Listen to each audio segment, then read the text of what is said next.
Assalamualaikum warahmatullahi wabarakatuh. Selamat sore semua. Hai pemirsa setia YouTube Politeknik NSC Surabaya.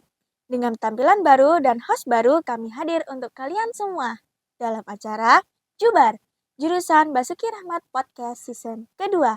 Dengan saya, Diva Katriana, host yang ceria dan penuh semangat. 1, 2, 3, open your ears, open your eyes.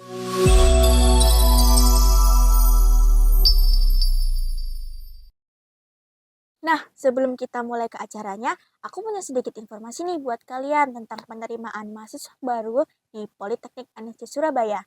Ada 6 jurusan yang bisa kalian pilih. Ada Manajemen Pemasaran Internasional dan Pengelolaan Perhotelan di program D4 Sarjana Terapan, dan ada Administrasi Bisnis, Teknologi Komputer, Perhotelan, dan Akuntansi di program Diploma 3. Nggak hanya itu loh, di Politeknik NSC Surabaya juga terdapat kelas malam. Jadi, kalian nggak usah bingung kalau kalian mau kuliah sambil bekerja, karena ada 2 kelas yang bisa kalian pilih. Mengenai pembayaran, kalian nggak usah pikir pusing. Kita nggak ada UKT yang mahal-mahal kok, pembayaran bisa dilakukan setiap bulan. So, tunggu apa lagi? Segera daftarkan kamu di Politeknik NSC Surabaya. Di episode pertama ini, kita kedatangan bintang tamu dari alumni Politeknik NSC Surabaya. Kita sambut Mas Dedi. Selamat sore Mas, gimana nih kabarnya? Alhamdulillah baik. Nah, kesibukannya apa nih Mas akhir-akhir ini? Kesibukannya sih masih tetap kerja. Wih, keren, Tetap kerja. kerja. Kuliah nggak Mas? Kan kuliah tahun berapa ya? 2013 aku lulus. Oh, udah lama sekali Udah ya. lama. Tema kali ini kita membahas tentang etos kerja pada generasi milenial. Etos kerja itu tentang nilai-nilai, keyakinan, dan sikap kita terhadap pekerjaan yang kita jalani. Nah, ada beberapa elemen nih dalam etos kerja. Ada disiplin, komitmen, profesionalisme, keterampilan, dan kerja keras. Nah, Mas jadi sendiri nih generasi milenial bukan? Iya dong. Generasi milenial ya, Mas. Gimana pandangan Mas Dedi tentang keseimbangan antara hidup dan pekerjaan? Dan bagaimana Mas Dedi ini nyampai dalam rutinitas sehari-harinya Mas? Keseimbangan berarti kerja sama kehidupan sehari-hari ya. Iya. Eh, yang jelas sih memang harus bisa bagi waktu. Kalau apalagi pas waktu kuliah dulu juga apa namanya? Ada kayak kuliah sambil kerja kan soalnya. Oh Nah, iya. itu udah tercipta dari situ masalahnya. Jadi kalau pas sama kehidupan sehari-hari, kalau kerja sama di luar dari kerja ya tinggal ngatur waktunya aja sih. Yang penting jangan capek-capek. Susah nggak sih Mas ngatur waktu kan kuliah sambil kerja, harus ngebanin waktu tidur, waktu nongkrong. Eh, awal susah, kalau pasti awal-awal susah, tapi karena kebiasaan. Jadi intinya Hmm. karena kebiasaan kita jadi terbiasa. Kayak gitu. Oh, jadi dari awal Mas itu udah kuliah sambil kerja atau kuliah dulu baru ngambil kerja? Kalau dulu pas waktu masih kuliah itu dari semester 1 sampai 4 masih belum kerja, baru Hmm. bener-bener kerja itu kerja loh ya, nggak Hmm. magang. Jadi kerja dari semester 5 sampai lulus. Oh, berarti Mas nggak pakai magang-magang Nggak gitu pakai, ya? nggak Oh, pakai. keren loh, langsung keterima kerja. Nah, apa nih yang mendorong Mas bisa mencapai tujuan Mas itu? Maksudnya biar apa yang memotivasi Mas? Dalam hal ini apa tadi yang dari kuliah ke Iya, kerja atau gimana? kuliah ke kerja. Kuliah ke kerja. Kalau pas waktu itu emang diniatin pas waktu apa namanya semester 5 itu ya. Itu diniatin nggak mau magang. Jadi memang mau Hmm. ngerasain langsung kerja aja di luar gitu dengan eh, mungkin pengalaman seadanya ya, dengan berbekal mata kuliah yang ada di perkuliahan waktu itu, tapi ternyata di perusahaan juga eh, diterima atau mau menerima perusahaannya. Oh, Jadi welcome yang pihak sana. Nggak yang menutup kemungkinan kita masih kuliah padahal hitungannya, tapi perusahaan tersebut masih mau menerima kita yang masih berproses kuliah kayak gitu. jadi harus pintar-pintar pilih perusahaan juga ya, Mas ya. Bisa jadi nggak melulu sih, nggak melulu perusahaan sih.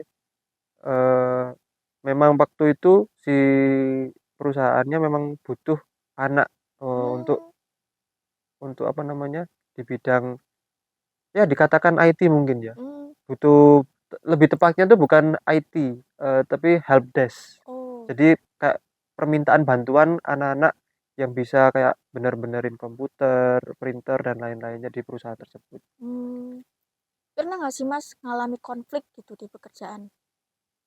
Pas waktu di itu apa kebetulan kan tempat kerja di Perak ya, itu Mm-mm. nggak konflik lagi, tapi malah Oh, kayak orang-orangnya ngeyel. uh, Orang-orangnya ngeyel. asik Maksudnya nih. tuh kita kan ngasih apa namanya saran Mm-mm. itu kan bukan buat kita sendiri, Hmm, melainkan untuk perusahaan tersebut. Jadi orang-orangnya ngeyelnya karena itu tadi.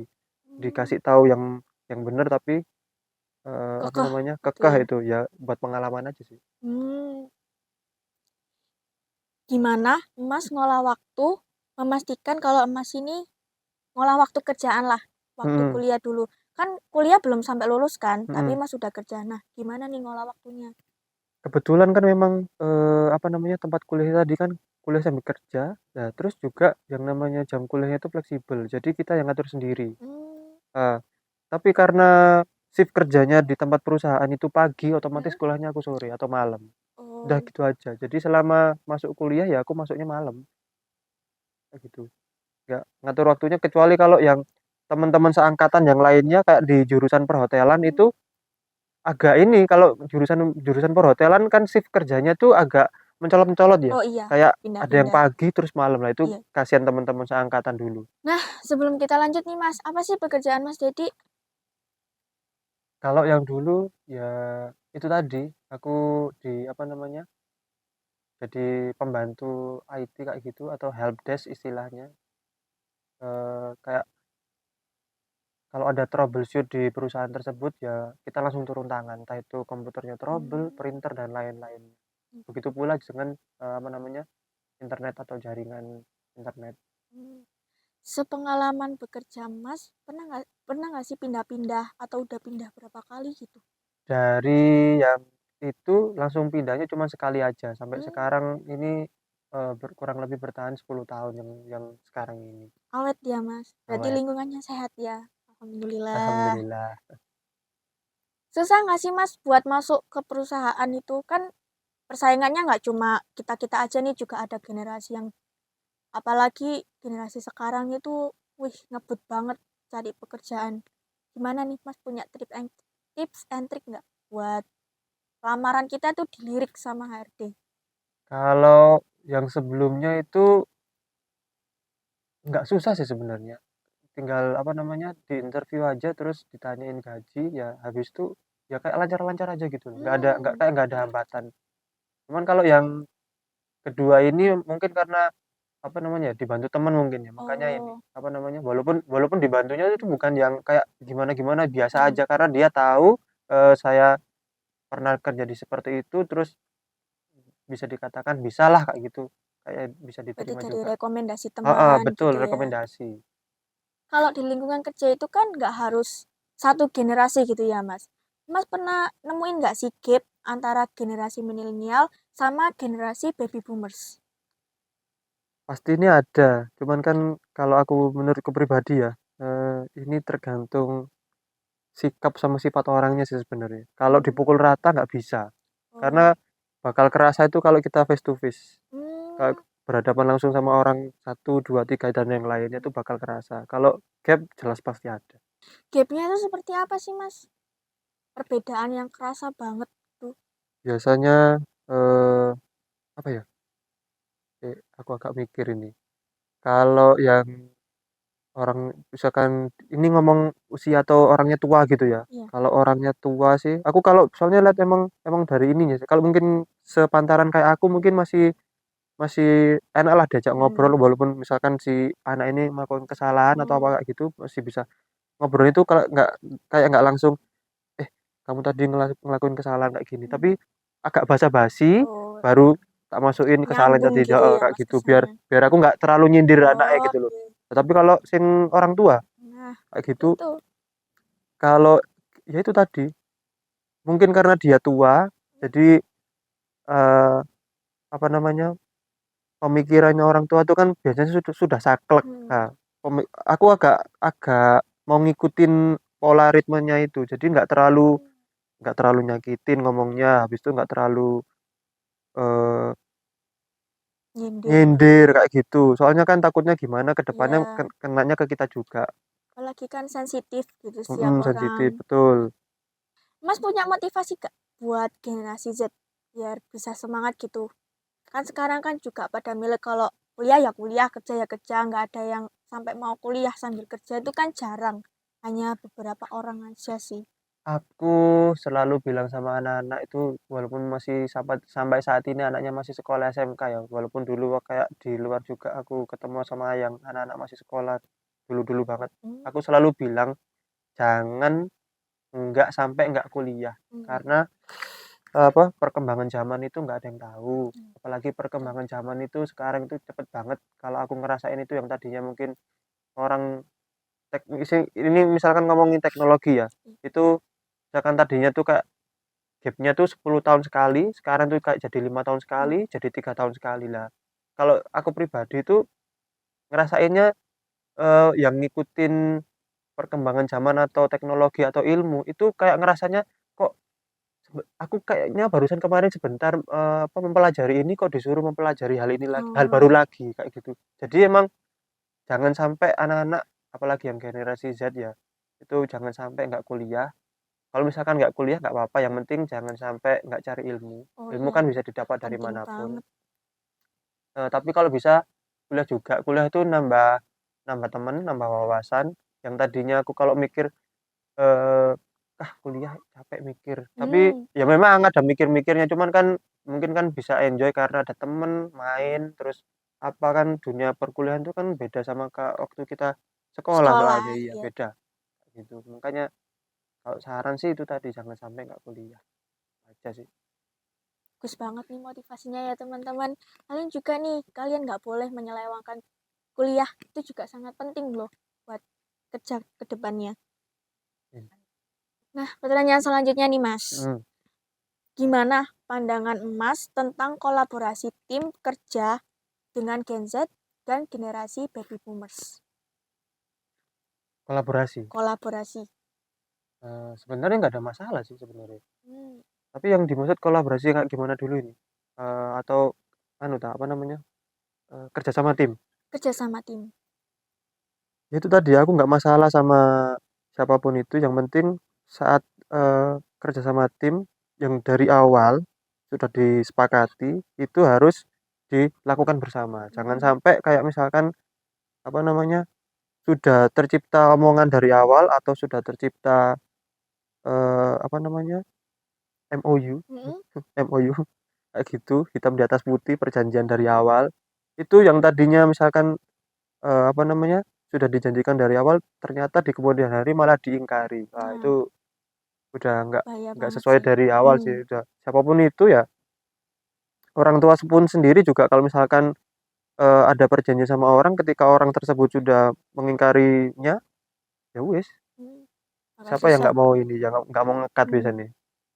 Tapi menurut Mas efektif nggak sih dengan nyampurin generasi-generasi itu? Apa punya pendapat lain maksudnya dipisah atau gimana? Enggak, kan mereka juga aku berpikirnya tuh gini loh, kan mereka juga menantinya menjalani hidup mereka sampai tua kan, dan Ya. mereka juga pasti ada, apa namanya, eee, apa istilahnya itu, anu ke masyarakat itu apa namanya? Terjun langsung. Heeh, kayak gitu kan, ke masyarakat kayak gitu. Kan mereka juga yang bakal, apa namanya, menjalaninya kayak Hmm, gitu, menggantikan kita yang hmm, sudah tua-tua atau yang menggantikan yang lebih tua dari aku kayak gitu. Nggak mungkin juga selamanya aku, apa namanya, melakukan hal pekerjaan itu, pasti juga ada bawahan yang menggantikan kayak gitu, atau yang muda yang menggantikan. Makanya mereka itu apa, kalau bisa wajib ada atau hadir itu supaya menggantikan kita, biar mereka juga tahu, "Oh ternyata seperti ini loh," kayak gitu. hmm. Entah itu mereka itu menjalaninya suka atau tidak suka, yang penting cukup mereka tahu dulu aja. Penting punya pengalamannya Mhm, nggak mau dulu. maksa juga. Nah, pertanyaan selanjutnya nih teman-teman. Kita tanya ini ke Mas Dedi. Gimana Mhm. sih cara ngevaluasi kesuksesan atau kepuasan dalam pekerjaan Mas? Setiap pekerjaan yang tak lakuin aku sih sebenarnya seneng sih, apa itu, karena kan selama ini juga ada di rolling ya, Hmm, ada rolling-an kayak gitu ya. Selalu ada, apa ya, tantangannya, dan aku kadang punya pikiran, "Oh, nek aku kerja di tempat yang misalkan aku di posisi itu, apa yang bakal tak lakuin. Itu kadang itu aku kayak ada gambaran sendiri di kepala gitu. Aku bakal ngelakuin ini, tapi kadang ya ya gitu, ekspektasi tidak sesuai dengan Iya, realita. pasti Kayak kan gitulah ada hitungan. Jadi halangan-halangan. heeh, jadi ya ya wis biarin aja kayak gitu kan yang namanya buat pelajaran pengalaman. Eh, ya tadi kan evaluasi Iya, kan tadi ya kayak evaluasi. gitu. Ada yang tercapai, ada yang tidak. Oke. Nah, kita menuju pertanyaan terakhir nih, teman-teman. Hmm. Gimana cara Mas Dedi meningkatkan keterampilan dan pengetahuan dalam bidang Mas? Keterampilan itu kan berarti terkait sama imajinasi kalau aku ya. Iya. Jadi kan sebenarnya tinggal individunya sendiri mau mau apa namanya mau berimajinasi yang kayak gimana sebenarnya. Cuman kan aku yakin di setiap perusahaan itu ada yang namanya kayak apa namanya peningkatan diri Oh iya. atau apa istilahnya itu. Itu di setiap perusahaan kalau aku yakin pasti selalu ada. Jadi tinggal individunya aja mau melakukannya apa enggak. Oh. Apa namanya mau meningkatkan dirinya apa enggak di perusahaan itu tadi. Cuman kalau aku mungkin karena ya aku pengennya biasa-biasa aja sih nggak terlalu Hmm, kan ada tuh menonjol gitu ya. seangkatanku aja yang sepantaran itu aja itu kayak yang ada yang pengen kayak ningkatin karir aja Oh iya. aku yang lihatnya kadang buat apa kayak gitu. Kalau memang kalau ya bagus buat dia karena mungkin buat apa namanya jenjang karirnya dia di perusahaan tersebut tapi kalau kadang aku mikirnya enggak deh aku mau yang kayak biasa-biasa aja kayak gitu nggak mau yang terlalu Ngejar muluk-muluk banget gitu. muluk-muluk kayak gitu yang kadang gitu ternyata ada temen gitu sudah di posisi yang tinggi tapi ternyata dia malah apa namanya kena faktor X ya Oh gak ada iya. yang tahu kan soalnya Oh ya iya. akhirnya ternyata malah ini. Hukum alam kita nggak Mm-mm. bisa ngubah Iya gimana pun. makanya aku kadang mau biasa aja tuh kayak gitu soalnya. Oh. Setelah kita dengan kisah-kisahnya Mas Didi, ada pesan kesan nggak sih Mas buat generasi milenial? Berarti angkatanku ya. Iya. Ah, apa ya oh ini aja wis. Eh, lakukan apa yang ingin kalian lakukan karena hidup itu adalah pilihan kalian sendiri. Eh, pilihan kalian sendiri itu berarti kan kalian sendiri yang akan menjalani ke depannya. Jadi mau ke depan seperti terjal jurang atau lempeng enak seperti jalan yang habis diaspal ya, itu pilihan kalian. Tapi yang jelas eh, ke depan kita tidak yang tahu, ke depan itu adalah misteri. Jadi pilihan selalu ada di tangan kalian. Hmm, apapun resikonya ke depan ya harus kalian hadapi. Itu aja sih. Makanya aku selalu apa namanya punya punya mutu mungkin ya. Oh iya. Hadapi hidup dengan senyuman. Karena apa namanya bukan itu mungkin ada yang menjelek-jelekkan atau ada yang apa namanya Nggak alah suka. apa sih kayak gitu Hmm. tuh kok kayak lebay tapi maksudnya pada endingnya kalaupun kita apa tidak suka dengan orang atau apa itu ya ya senyumin aja terus biarin mau gimana orang itu ke kita nggak masalah Yang penting buatku heeh, nggak hmm, masalah buatku. nggak nyenggol hidup kita. Keren banget. Terima kasih Mas Didi udah diajak sharing-sharing Sama-sama. cerita Mm-mm. tentang generasi dan menimbulkan semangat dan motivasi buat teman-teman yang nonton. Amin. Oke, cukup sekian episode pertama season kedua di Jubar. Sampai ketemu di episode selanjutnya. Jangan lupa like, komen, dan subscribe ya teman-teman. Sampai jumpa.